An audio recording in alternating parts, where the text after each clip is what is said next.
I have the distinct pleasure of introducing the speaker who I respect the least of the ones who have presented today, and that's myself. Mark Reagan did introduce me earlier at the beginning of the conference as the former director of internal communications at American Electric Power, a large electric utility based in Columbus, Ohio, where I live. I figure you're more of a story than former, so let's explain that I had the opportunity earlier this year to take early retirement. So I have, in fact, done that. Now, I'm not sure I'm fully ready to retire, so I'm looking for my next opportunity. But in the meantime, I'm speaking, I'm writing, and best of all for you, I'm freely available to answer any of your questions for the foreseeable future. So if you have any questions about what I talk about, I'm free right now. So call, write. You'll see my slide at the end that has all my connection information. Please follow up as you see fit. Also, I'm spending a lot of time with my family, so I want to tell you about the best part of my life and most people's lives, my family. I have 5 young children, 16, 14, 11, 8, and 8.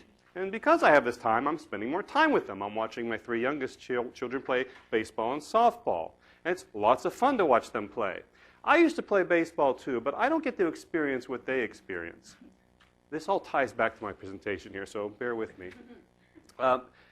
My 3 youngest children, including my 2 8-year-old twins and little Charlotte, who's about that tall, whenever they come to bat, because I've been watching their games, the opposing coaches and players all say, "Back up, Charlotte's coming to bat," because she hits the ball far. Now, I played baseball a lot in my life. No one ever did that for me. So my important parenthood lesson that I certainly thought about a lot during Father's Day this past weekend is my children are better than me. And that's actually a good feeling to know that your children, I feel like I made my contribution to the human race. My progeny are better than I am. The gene pool has gotten better. I guess I should attribute most of that to my wife, I guess. That would probably be the better way of saying it. So here's how it ties back into you.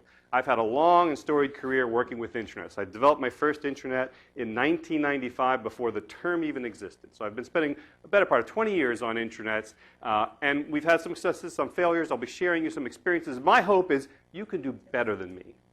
So I'm going to share with you some tips today that I hope will make you better, and then I'll feel better about myself if you're better. Deal? Deal. All right, so the topic we're discussing is trust. And it's my belief that trust is the important fertile ground to let any of these things we've been talking about the last couple of days come to fruition. You have to have a trusting environment. And we've heard some wonderful organizations just today, Intel, Microsoft, yesterday SAS, Mayo Clinic. Wonderful organizations have just a wonderful set of employees that love what they do, inspirational, Expedia, whomever. You may not work for one of those organizations. Not everyone does, yet you still want to get to the places they've gotten to. And I would contend that you start with trust. So this presentation has 3 parts. First part, I'm going to lay the psychological groundwork. We'll define trust and talk about why it's important. Also, I'll show some ugly charts and graphs and statistics that bring home the point why trust is important. Then, I'll explain ways that we tend to erode trust in our organizations, drawing from my own personal experiences. I will share with you, for example, the most outrageous quote I ever heard in my 33-year professional career. It gets its public debut today.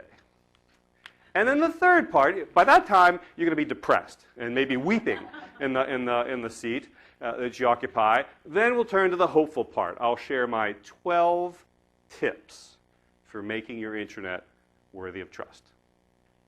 Okay? Well, let's start with the graph. This is what started it all.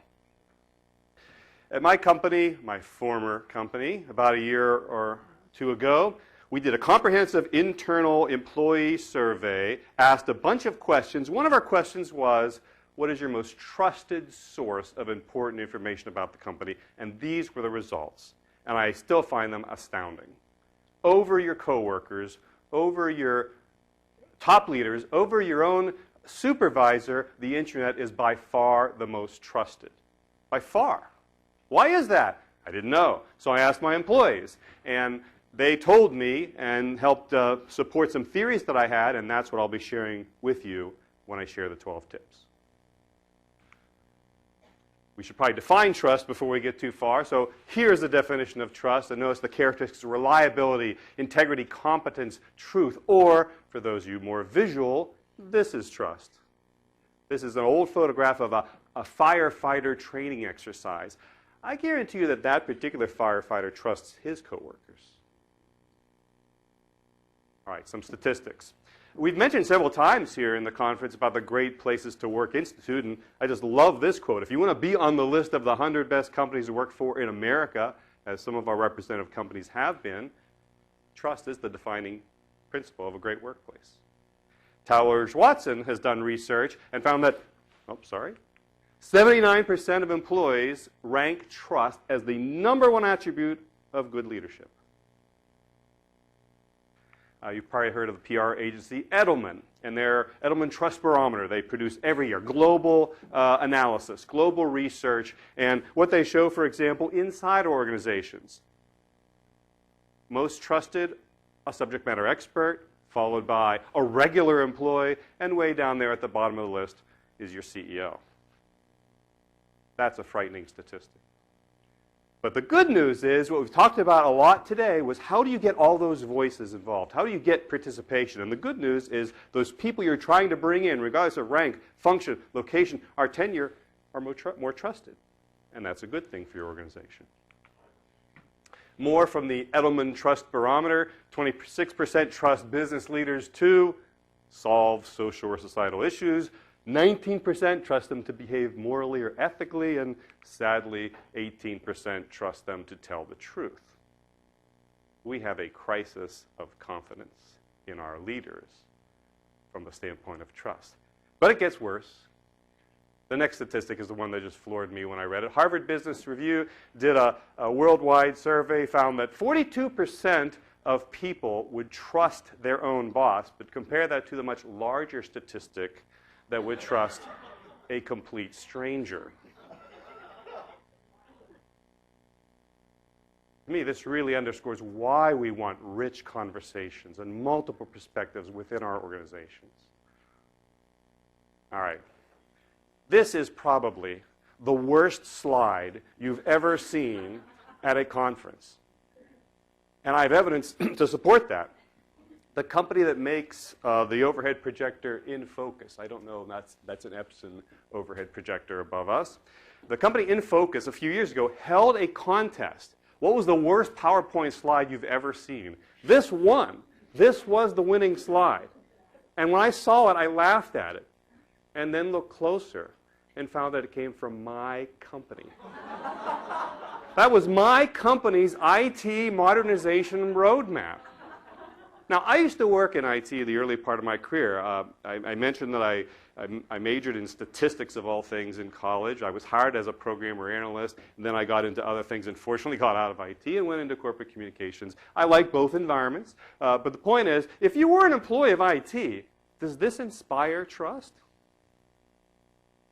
I should point out that I worked at AEP, American Electric Power, for 13 years, and in that time we had 7 chief information officers.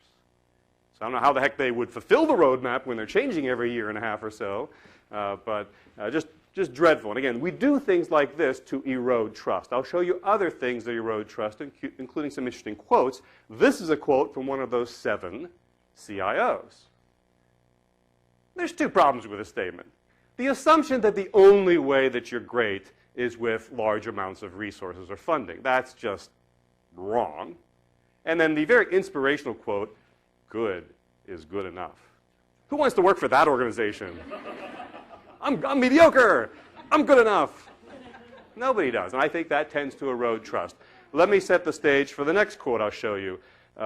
An employee a few years ago, 6 or 7 years ago, made the suggestion that we really ought to equip all our employees with mobile smartphones. At the time, only our top executives had BlackBerries, but we felt that everyone should have them, where this employee did. And he made a rational explanation, very humble, very reasonable, why he thought maybe we should be exploring that more.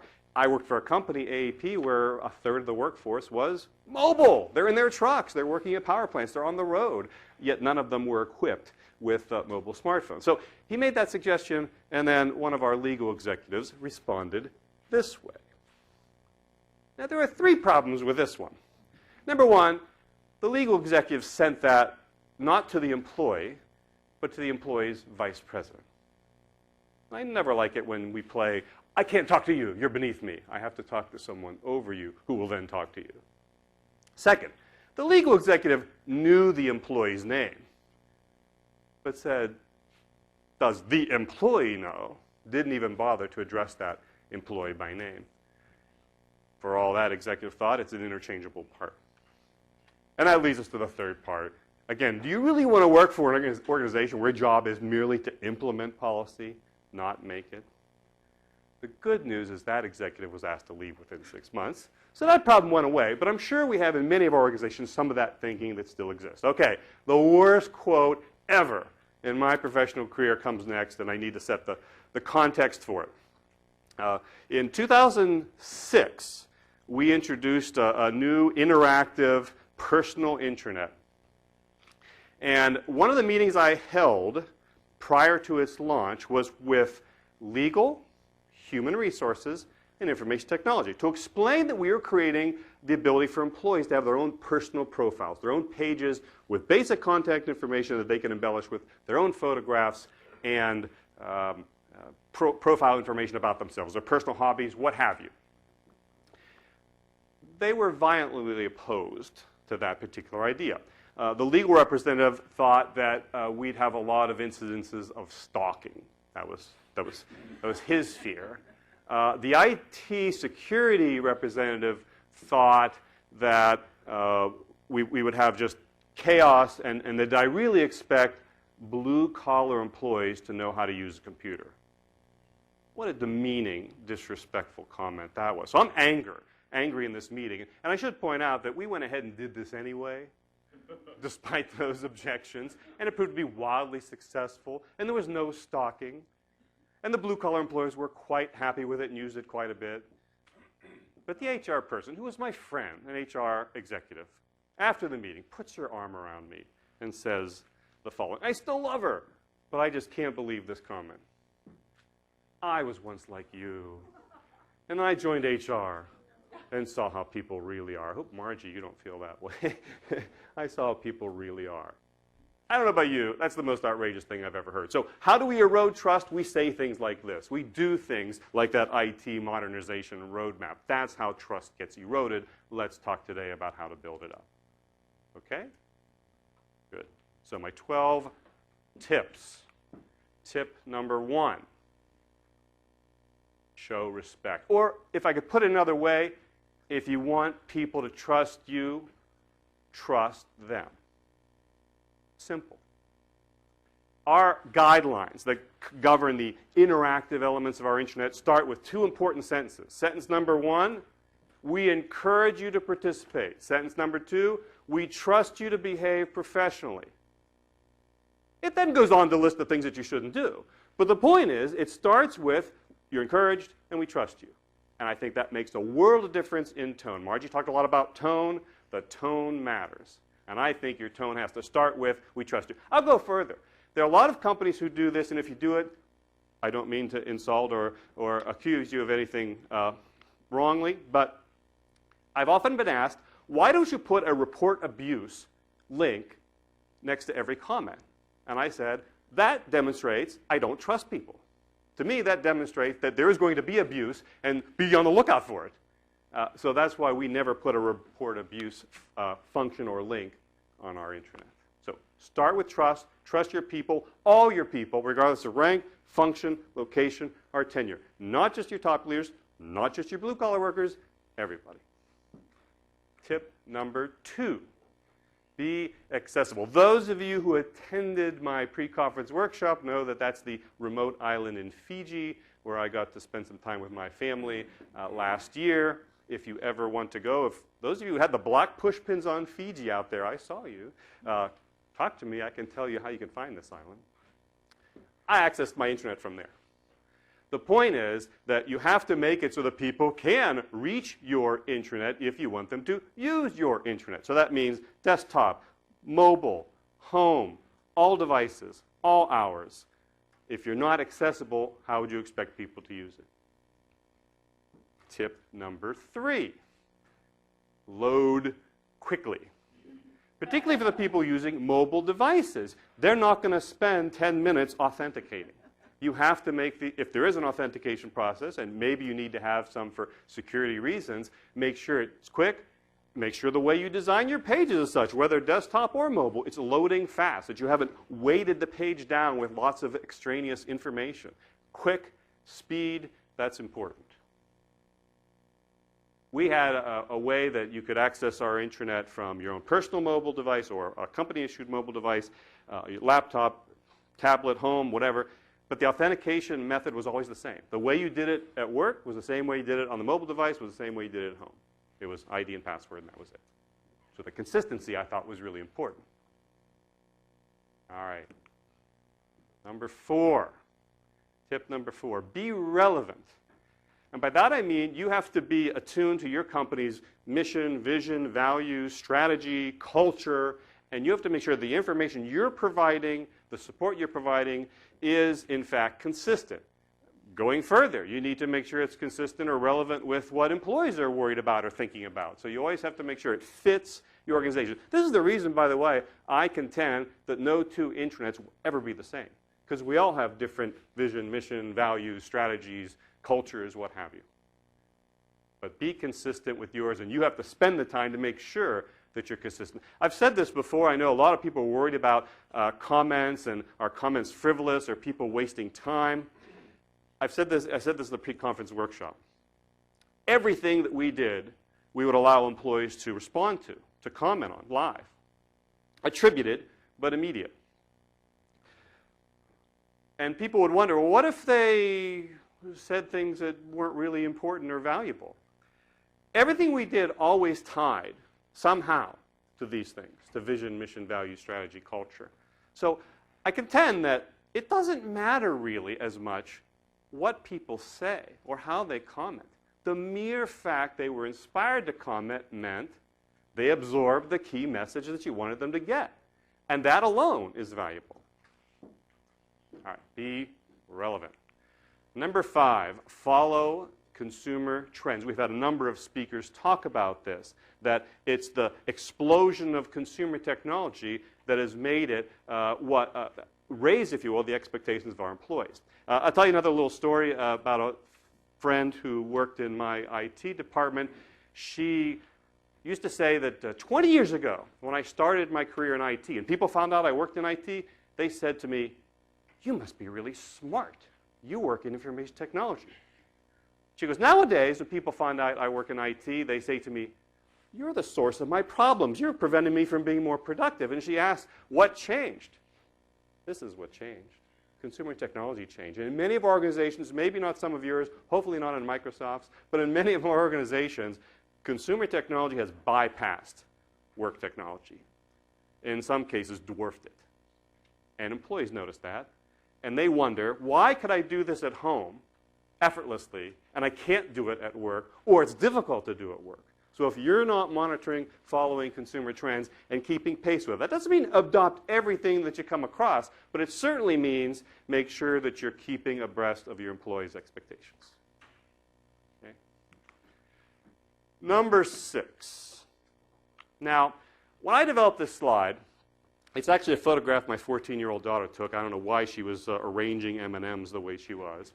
But every time I practiced this presentation or developed it, I'd always get hungry at this point. So, fortunately, because I would always get hungry when I showed it, I figured, you might too. So with the help of Megan and Christy, we have M&Ms for everyone that will be passed out while I'm talking about this slide and the others. All right. So it'd just be cruel if I just showed you M&Ms but didn't let you eat M&Ms. So everyone gets a sanitized bag of M&Ms, and we made a late-night trip to Safeway last night to buy the M&Ms, and Paulo back there took a photo of me holding 4 big bags of M&Ms, and with American flags adorning me somehow, I'm not sure, in a Safeway in Redmond. There you go.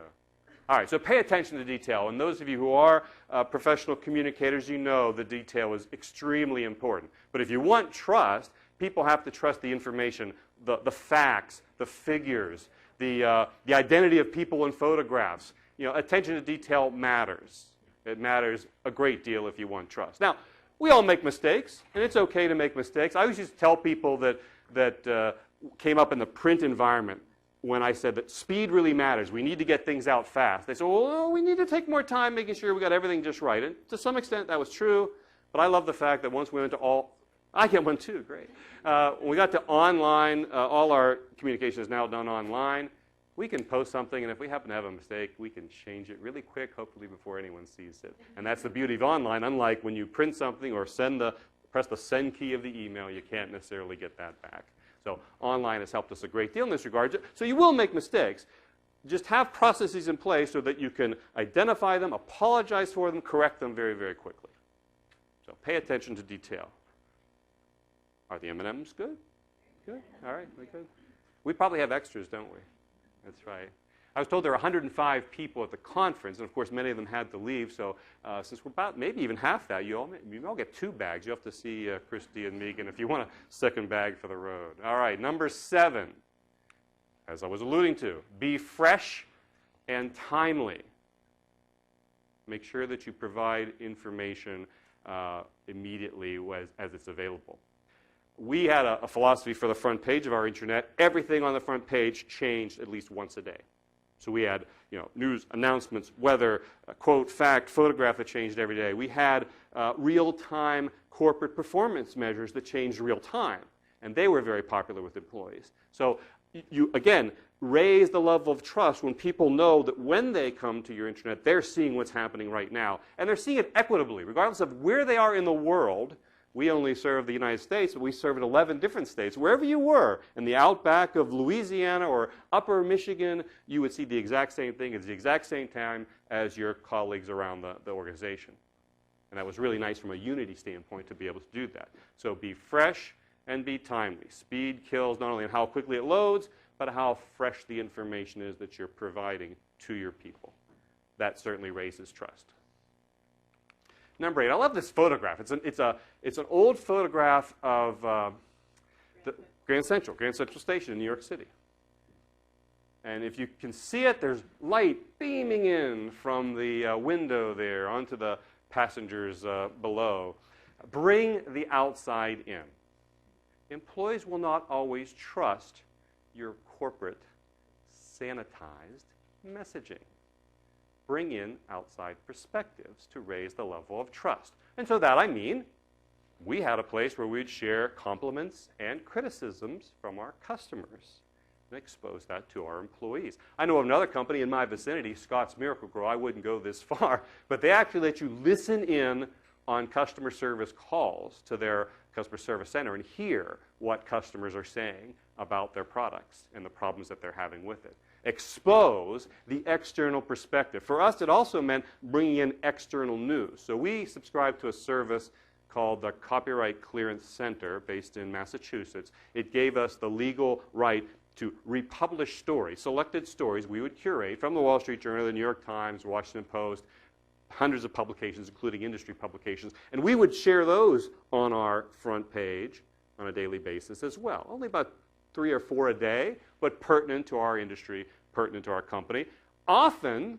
complaining about our company too. And I thought that was important to give people a well-rounded picture of how we're viewed both inside and outside.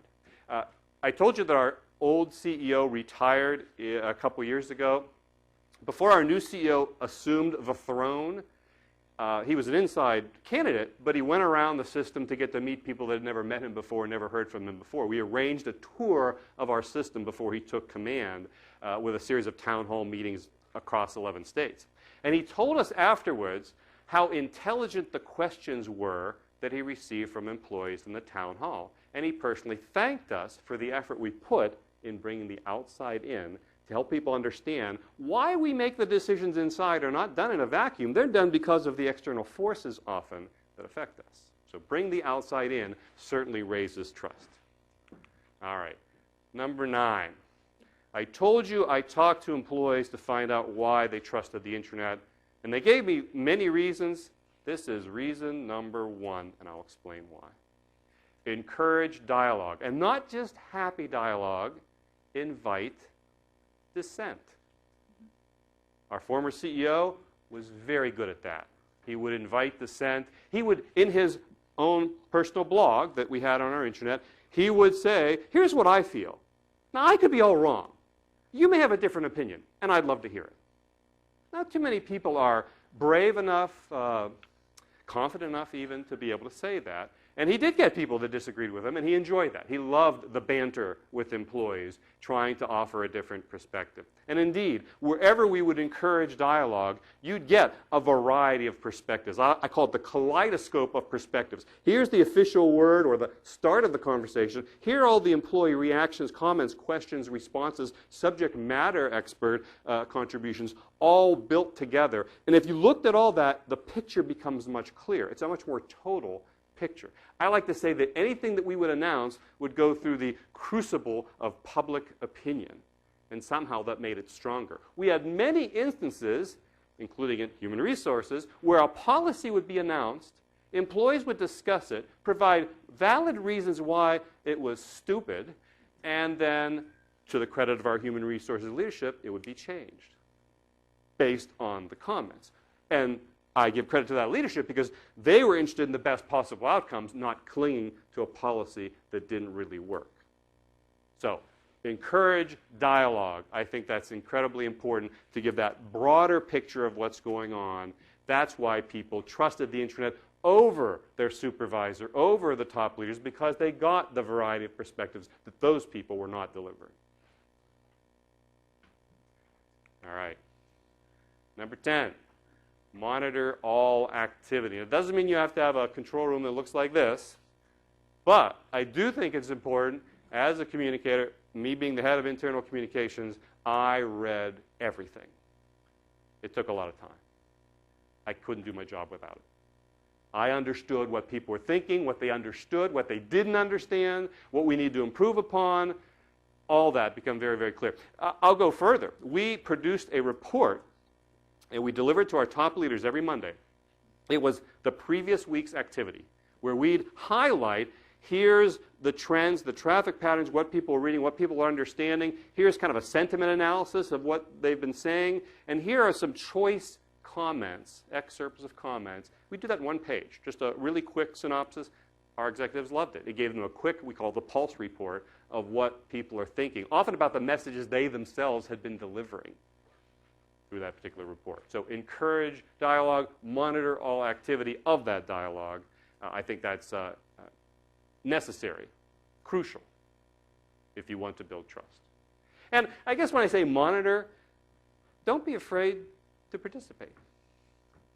Every now and then I'd have to jump in as the so-called voice of reason to make sure that people stayed a little bit on topic and it didn't go too far. But often I would share my own perspectives or support someone who I thought made a really valuable contribution. Either I do it online within the discussion, or many times I just call the person and say, I really like your contribution. That was really nice. You really added to the understanding of that particular topic. Thank you for taking the time to do that. And that positive reinforcement really multiplies when you can do that. All right, I had 12 tips, so we're almost done. Number 11, welcome feedback. Oh, and I should point out, act on it too. Don't just welcome it, make sure you act on it.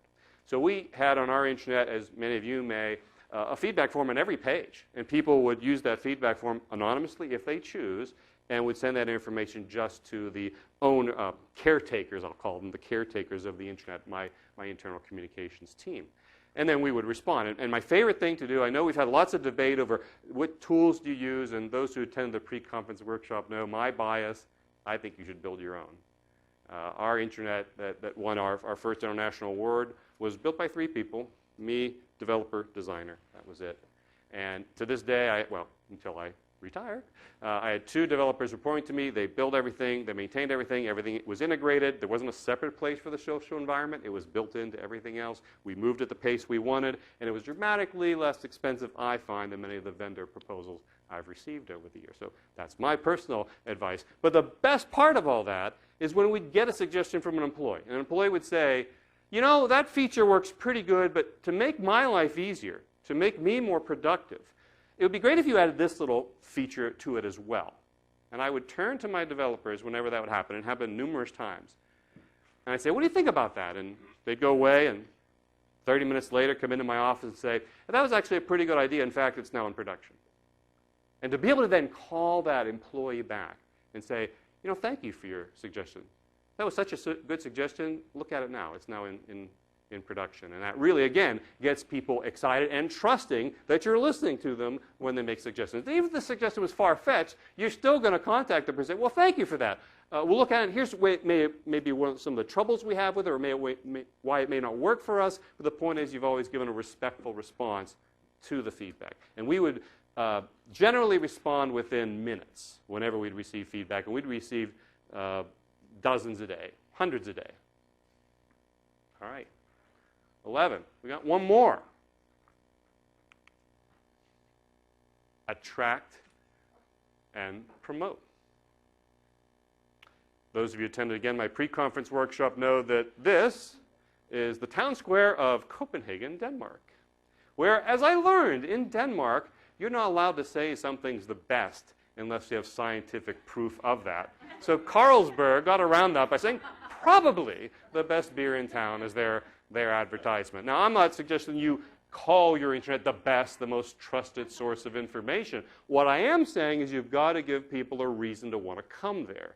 So you need to have a way to attract people. I think relevance is a really good way of doing that. Another thing, because you're monitoring all the activity, you know what the hot topics are.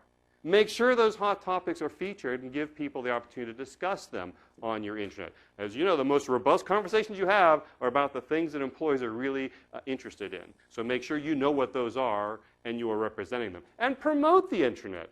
I don't mean you need banners and bands and fireworks and airplanes, but what you do need is some sort of way of making sure people know that here's where the conversation is ensuing. Here's where you want to go to complete the story, to understand the full picture. So in our case, our top executives, whether doing a webcast, whether doing an in-person town hall, would always say at the conclusion, or maybe even in the middle, we'll have more to say about this on our intranet. Or go to the intranet where this conversation will continue.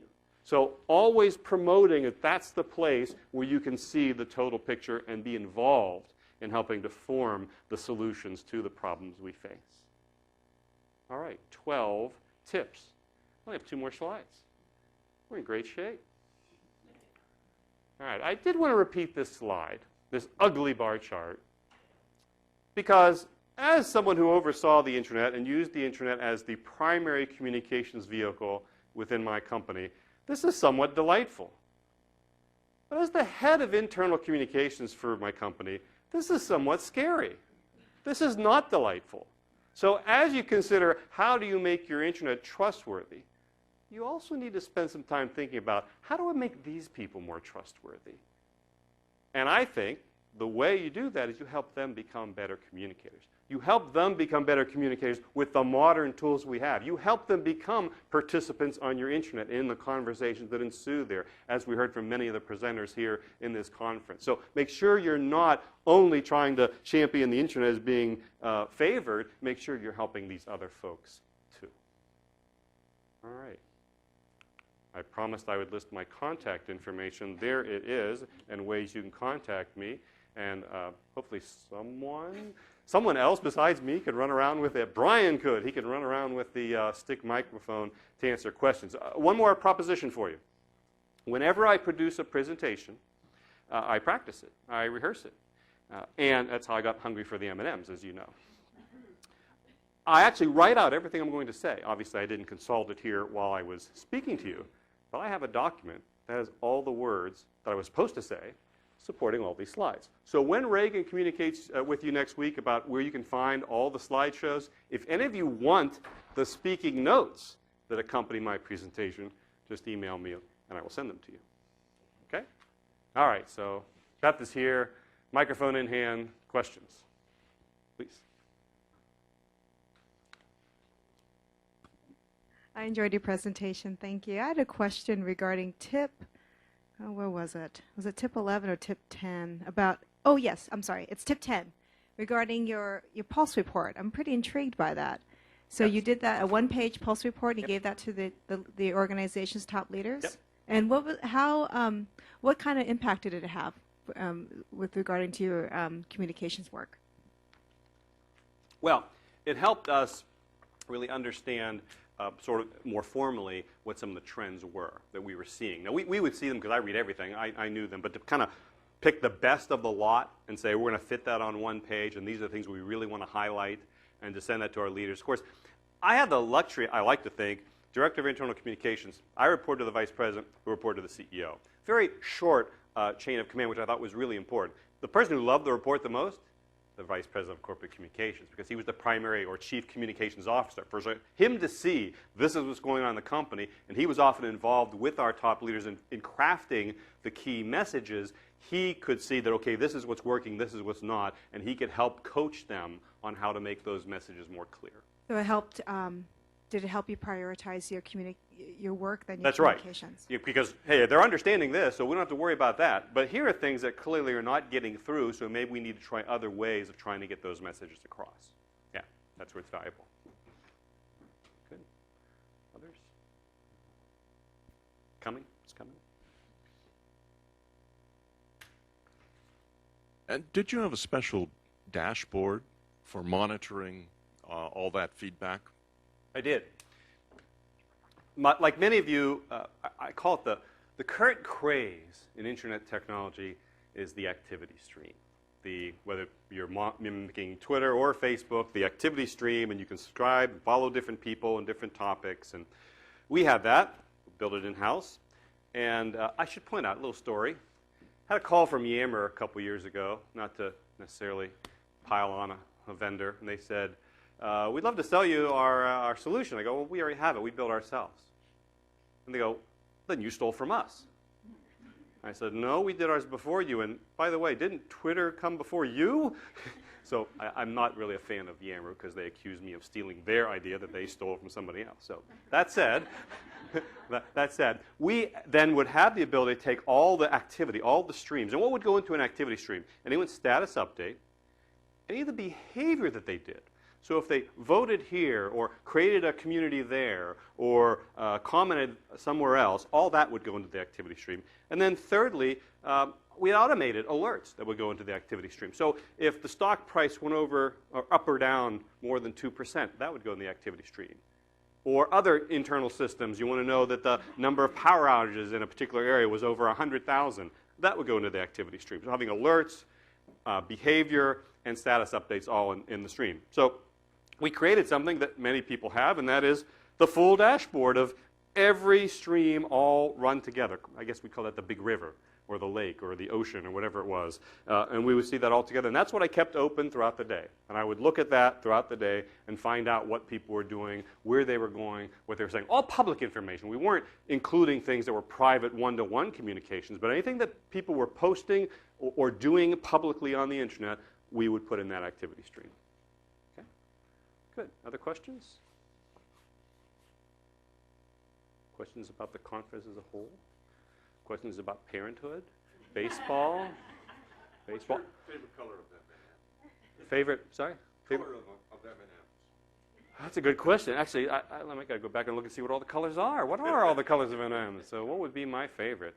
Probably yellow. Probably yellow. I'll go with yellow. We'll go with that. Oh, another question in the back, please.